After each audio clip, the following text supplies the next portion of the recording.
నమస్తే, welcome to our channel. నేను సౌజన్య. రేవంత్ రెడ్డి సర్కార్ అధికారంలోకి వచ్చిన తర్వాత విద్యుత్ శాఖలో 82,000 కోట్లకు పైగా అక్రమాలు, అలాగే అనేక కుంభకోణాలు జరిగాయని చెప్పేసి విచారణలో తేలినట్టుగా మనకు ప్రచారం జరుగుతోంది.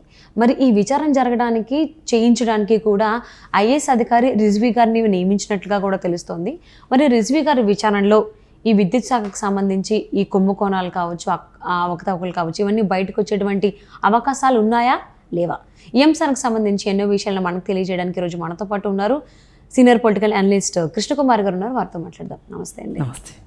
రేవంత్ రెడ్డి గారి సర్కార్ అంటే కాంగ్రెస్ ప్రభుత్వం అధికారంలోకి వచ్చిన తర్వాత అనేక కుంభకోణాలు బయటికి తీయడం జరిగింది.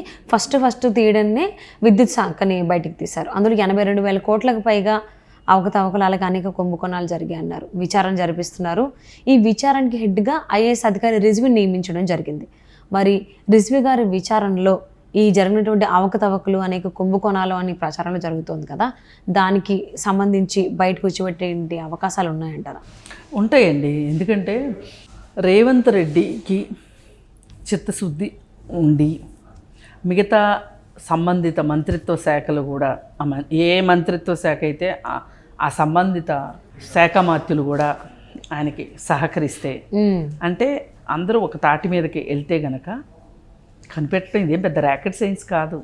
అసలు మామూలుగానే విద్యుత్ బకాయిలు, విద్యుత్ శాఖ అప్పులు ఇవన్నీ బయటకు వచ్చినప్పుడే అర్థమైపోయింది అసలు ఇన్ని అప్పులు ఎలా ఉన్నాయి, ఏ గోల్మాలు జరగకుండా ఇన్ని అప్పులు ఎలా జరిగినాయి అనే దాని మీద క్లారిటీ ఉంది. సమాజానికి క్లారిటీ ఉంది, వాళ్ళకి కూడా క్లారిటీ ఉంది. చేసిన వాళ్ళకే ఉంది, చేయించిన వాళ్ళకే ఉంది, అలాగే రేవంత్ రెడ్డి వాళ్ళకి కూడా ఉంది. అదే వాళ్ళకి అసలు ఒక రకంగా చాలా పెద్ద అస్త్రమై కూర్చుంది. ఇప్పుడు ఏదో కలిసి వచ్చే వాళ్ళకి నడిచి వచ్చే కొడుకు పుడతాడు అన్నట్టు కాంగ్రెస్ వాళ్ళు కలిసి వచ్చే కాలం వస్తే నడిచి వచ్చే కొడుకు పుడతాడు. రేవంత్ రెడ్డి వాళ్ళు కాంగ్రెస్ పార్టీ తరఫు నుంచి గెలవాలి అని చెప్పి వాళ్ళు అనుకుంటున్నందుకు వాళ్ళకి ప్రకృతి కూడా ఒక రకంగా సహాయం చేసింది. ఏంటి అంటే మేడిగడ్డ బ్యారేజీ పిల్లర్లు కుంగటం. అంటే ఎవరికైనా ఆలోచిస్తారు కదా, ఏంటబ్బా ఎప్పుడు కట్టిన నాగార్జున సాగరు ఇప్పటి వరకు మెయింటెనెన్స్ చేయటం తప్పితే ఏమీ ఆనకట్ట అంత బాగుంది కదా, అంత పెద్ద ఆనకట్ట అన్ని సంవత్సరాల క్రితం కట్టింది, నిన్నగాక మొన్న కట్టింది, ఏంటి ఇలా అయింది అని చెప్పి ఆలోచిస్తారు కదా. అంటే ఏదో జరిగింది, ఇక్కడ అక్రమాలు జరిగినాయి. ఏదైతే డబ్బు ఖర్చు అయిందో ఆ ప్రాజెక్టు కోసం అది దుర్వినియోగం జరిగింది అనేది అస్సలు స్పష్టంగా పేపర్ చదివే వాళ్ళకి, వీడియోలు చూసే వాళ్ళకి క్లారిటీగా అర్థమైపోయింది. వాళ్ళు చదువుకున్న వాళ్ళైనా సరే అర్థమైపోయింది. ఇది కాకుండా ఎప్పటి నుంచో ఉన్న ఒక విషయం ఏంటంటే అప్పుడప్పుడు వెలుగులోకి వస్తుంది, కానీ అధికార పార్టీకి తొత్తులుగా ఉండే జర్నలిజము దాన్ని తొక్కేస్తూ ఉంది. అదేంటంటే విద్యుత్తు కొనేది వేరే రాష్ట్రాల నుంచి విద్యుత్ కొంటున్నారు. ఆ కొనే విద్యుత్తు చాలా ఖరీదు పెట్టుకుంటున్నారు. ఆ కొనడానికి టెండర్లు కూడా పిలవట్లేదు. పిలవకుండా ఇష్టారాజ్యంగా మన రాష్ట్రంలోనే 3.5కి 4 రూపాయలకి యూనిట్ దొరుకుతుంటే కొనుక్కోవడానికి ఛత్తీస్గఢ్ నుంచి 11 రూపాయలకి 12 రూపాయలకి ఎందుకు కొంటున్నారు? అంటే ఈ కొనడం వెనకమాల ఎవరి ఈ ప్యాకేజీలు డిసైడ్ చేసే దగ్గర ఎవరి హస్తం ఉంది, దీనికి సంబంధించిన డబ్బులు ఎవరికి వెళ్తున్నాయి అనేది చాలా మంది ఆలోచిస్తున్నారు. కానీ మరి ఇవన్నీ పేపర్ల మీద ఉంటాయి. ఆ పేపర్లన్నీ ఎవరి అధీనంలో ఉంటాయి? ప్రభుత్వం అధీనంలో ఉంటాయి, అధికారుల అధీనంలో ఉంటాయి. ఇప్పుడు రేవంత్ రెడ్డి అందులోకి వచ్చాడు కాబట్టి అన్నీ తీయగలుగుతున్నాడు, బయటికి చిట్టా మొత్తం తీస్తున్నాడు. చిత్రగుప్తుడు చిట్టా అంతా తీస్తున్నాడు కాబట్టి అక్రమాలు బయటకు వస్తున్నాయి. ఇవన్నీ ఏంటి అంటే ఈ కాంట్రాక్టర్స్ ఉంటారు, విద్యుత్ కొనుగోళ్లకు సంబంధించిన కాంట్రాక్టర్స్ ఉంటారు. ఆ కాంట్రాక్టర్లు ఈ ప్రభుత్వంలో ఉన్న అధికారులు, ఆ విద్యుత్ శాఖ మంత్రి కావచ్చు, ఆ స్పెషల్ ఆఫీసర్ కావచ్చు, ఇప్పుడు సిఎండి ప్రభాకర్ రావు గారు వీళ్ళు కావచ్చు, వీళ్ళకి పర్సంటేజ్ రూపంలో ఇప్పుడు ఇక్కడ 4 రూపాయలకి పోనీ 3.5 కాదు 5 రూపాయలు వేసుకోండి, 5 రూపాయలకి మన హైదరాబాద్లో యూనిట్ దొరుకుతుంది, వేరే చోట వీళ్ళు 10 రూపాయలకి కొన్నారు. అంటే 5 రూపాయలు ఎవరికి వెళ్ళినట్టు? ప్రభుత్వం నుంచి అయితే డ్రా అయినాయి, వాళ్ళ దగ్గరే కొంచెం ఎంతో కొంత ఎక్కువ కొని ఉండొచ్చు, వీళ్ళు పంచుకుని ఉండొచ్చు మిగతా డబ్బులు. లేకపోతే అసలు 10 రూపాయలు పెట్టి ఛత్తీస్గఢ్ దగ్గర కొనాల్సిన అవసరం ఏంటి ఈ ప్రభుత్వానికి? కొని శాఖని అప్పుల పాలు చేశారు. ఇది ఆయన వెంటనే నేను రాజీనామా చేస్తాను అని CMD ప్రభాకర్ రావు గారు ప్రకటించగానే, లేదు బాబు నువ్వు ఇక్కడే ఉండు, లెక్కలు ఏంటో తేల్చుకున్న తర్వాత బయటికి వెళ్ళు అని చెప్పి ఆపారు. ఆయన రాజీనామాను కూడా ఆమోదించమని చెప్పారు. సరే చివరికి ఆమోదించవలసి వచ్చింది, కానీ ఆయన్ని రిలీవ్ చేయలే. ఆమోదించారు కానీ రిలీవ్ చేయలేదు. స్పెషల్ ఆఫీసర్గా ఈయన వేశారు, రిజ్వీ గారిని వేశారు. ఏది ఏమైనప్పటికీ ఏ శాఖలో అంటే ఆ శాఖలో ఇబ్బడి ముబ్బడిగా నిధులు ఖర్చు జరిగింది. ఆ ఖర్చుకు తగ్గ పనులు జరిగినాయా అంటే పనులు జరగలేదు. మరి అసలు మనది మిగులు బడ్జెట్.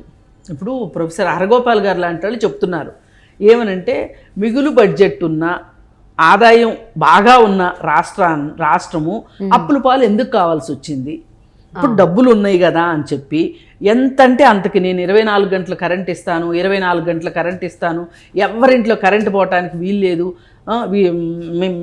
మేము చేతగాని ప్రభుత్వం కాదు అని చెప్పి వాళ్ళని వాళ్ళు నిరూపించుకోవటానికి వాళ్ళ గొప్పల కోసం, వాళ్ళ కమిషన్ల కోసం కరెంటు ఎక్కడంటే అక్కడ అందిన చోట అందినట్లు కొనుక్కొచ్చారు అని హరగోపాల్ గారు చెప్తున్నారు.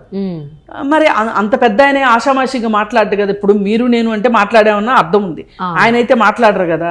మరి అట్లాంటి విషయాలు బయటికి రాకుండా ఎలా ఉంటాయి? ఇప్పుడు ఇంకోటి విద్యుత్ శాఖ గురించి కూడా మాట్లాడుతున్నారు. విద్యుత్ శాఖలో కూడా చాలా గోల్మాల్ జరిగిందని. అసలు ఏ సంవత్సరము గవర్నమెంట్ స్కూల్ పిల్లలకి జూన్ నాటికి పుస్తకాలు ఇవ్వడం కానీ యూనిఫామ్లు ఇవ్వడం కానీ జరగట్లేదు. ఆగస్టు సెప్టెంబర్ వరకు పుస్తకాలు ఇవ్వట్లేదు, యూనిఫామ్లు ఇవ్వట్లేదు. మధ్యాహ్న భోజనానికి సంబంధించిన బిల్లులన్నీ పడకన పడిపోతున్నాయి. ఎక్కడైతే నాంది ఫౌండేషను లేకపోతే ఇట్లాంటి ఏమన్నా ఫౌండేషన్ల వాళ్ళు ఫుడ్ పంపించే దగ్గరేమో కరెక్ట్గా ఫుడ్ వస్తుంది పిల్లలకి, లేని పిల్లలకి రావట్లేదు. ఆ మధ్యాహ్న భోజన పథకానికి సంబంధించిన బిల్లులు అవ్వట్లేదు. మరి మీరేమో లెక్కల్లోనేమో డబ్బులు ఖర్చు అయినట్టు చూపిస్తున్నారు, తీరా చూస్తేనేమో అక్కడ వాళ్ళకి అందాల్సిన వాళ్ళకి అందట్లేదు. అంటే ఈ డబ్బులు ఎక్కడికో పక్కదారి మధ్యలో ఎక్కడో వెళ్ళిపోయినాయి, ఎక్కడో పక్కదారి పట్టినాయి. ఆ పక్కదారి పట్టిన డబ్బులకి లెక్కలు కావాలి. ఇప్పుడు లెక్కలు కావాలి అంటే ఇప్పుడు ఈయన నిజాయితీ అయిన ఆఫీసర్లను వేస్తే ఈ లెక్కలన్నీ తేల్తాయి. అప్పుడు వీళ్ళు డొక్కజించి డోలు కట్టడానికి రేవంత్ రెడ్డి రెడీగా కూర్చున్నాడు. తెలంగాణ ముఖ్యమంత్రి రేవంత్ రెడ్డి గారు అయితే నడుం బిగించారు. ఈ అవకతవకలకి కుంభకోణాలకు సంబంధించి కలుగులో ఉన్న ఎలుకని ఖచ్చితంగా వెలికి తీస్తాను అన్నట్టుగానే ఖచ్చితంగా ఆయన వెలికి తీస్తాడు. తీయడానికే కంకణం కట్టుకుని కూర్చున్నాడు. అందుకే ఏం చేస్తున్నాడంటే ప్రతి శాఖ గురించి రేపొద్దున ఇలాంటివి ఏమైనా ఉంటే అప్పుడే చెప్పొచ్చుగా అంటారని చెప్పి ఏం చేస్తున్నాడు, ప్రతి శాఖకు సంబంధించి పాత అధికారి ఎవరైతే ఉన్నారో ఆయన ద్వారానే లెక్కలన్నీ తీసుకుంటున్నారు, ఆయన ద్వారానే నివేదికలన్నీ తెప్పించుకుని రివ్యూ చేస్తున్నారు. రివ్యూ చేసి ఆ శాఖకు సంబంధించి ఒక వైట్ పేపర్ రిలీజ్ చేశారనుకోండి, ఈ శాఖలో ఇప్పటి వరకు ఖర్చు అయింది ఇంత, అప్పులు ఇంత, ఈ పనులు ఇంత టార్గెట్ పెట్టుకుంటే ఇంత పనులే జరిగినాయి అని చెప్పి చెప్పాలి అనే ఒక వైట్ పేపరు శ్వేతపత్రం రిలీజ్ చేయడానికి రేవంత్ రెడ్డి సిద్ధపడ్డాడు. దీని వెనక రీజన్ ఏంటి అంటే, రేపొద్దున సమాధానం చెప్పడానికి ప్రజల ముందు మేము చాలా చేసాము, మేము చాలా మిగులు బడ్జెట్ ఇచ్చాము అని కేసీఆర్ రేపు ఎప్పుడన్నా అంటే కూడా ప్రపంచానికి అర్థం కావాలి కదా. లేదు, ఆయన అయితే మన తెలంగాణ రాష్ట్రం అప్పుల్లో ఉందని ఆయన చెప్పారు. ఎప్పుడు కూడా మిగులు బడ్జెట్లో ఉంది, ధనిక రాష్ట్రం అనేది నేను ఎప్పుడు చెప్పలేదు, అప్పుల్లో ఉందనే చెప్పారు. సో దానికి తగ్గట్టుగా ఏ విధంగా అప్పుల పాలైందని ఇప్పుడు ఉన్నటువంటి ముఖ్యమంత్రి రేవంత్ రెడ్డి బయటకు తీస్తున్నారు. ప్రతిదీ కూడా మంచి మంచి IAS ఆఫీసర్ని అన్ని నియమిస్తున్నారు, విచారణ జరిపిస్తున్నారు ప్రతి శాఖలో. సో వెరీ సూన్ మనకి నిజాలన్నీ బయటికి చూపిస్తారు ఖచ్చితంగా. వస్తాయి, చాలా సంస్కరణలు జరుగుతున్నాయి. ఈ రోజు నేను పేపర్లో ఒకటి వచ్చింది, పోలీసు ఒక ఆయన పెద్ద ఆయన ఒక స్టేట్మెంట్ ఇచ్చాడు. ఎవరైనా CIలు కానీ SIలు కానీ వాహనంలో వెళ్ళేటప్పుడు CIలకే ఉంటుంది అనుకుంటా వాహనం ఉంటుంది, మీరు డ్రైవర్ పక్కనే కూర్చోండి, గ్లాసు దించండి, ప్రజలకి కనిపించండి. మీరేదో పెద్ద బాసుల్లాగా వెనక సీట్లో కూర్చొని బండి ఆగ్గానే దెక్కోకుండా అట్లా ఉండటానికి వీల్లేదు, మీరు మీ పని విధానం మార్చుకోవాలి అని చెప్పి హెచ్చరిక లాంటిది చేశాడు. అంటే ఈ శాఖని కాదు ఆ శాఖని కాదు, ప్రక్షాళన అయితే మొదలైంది అనేది అర్థమవుతుంది. మరి ఎంత సమయం తీసుకుంటారో తెలియదు కానీ ప్రక్షాళన ఒక ఆలోచన అయితే మొదలైంది. అవును, సో ఆలోచన ఉంటేనే మార్పు వస్తుంది. అవును అవును. సో మరి విద్యుత్ శాఖకు సంబంధించి విచారణ జరిపించడానికి రిజ్వీ గారిని నియమించారు. సో ఆయన ద్వారా చాలా నిజాలు, అవకతవకలకు సంబంధించి అలాగే కుంభకోణాలకు సంబంధించి అన్నీ బయటకు వస్తాయని ఆశిద్దామండి. Thank you so much for spending your valuable time with Krishna Kumar garu. Thank you.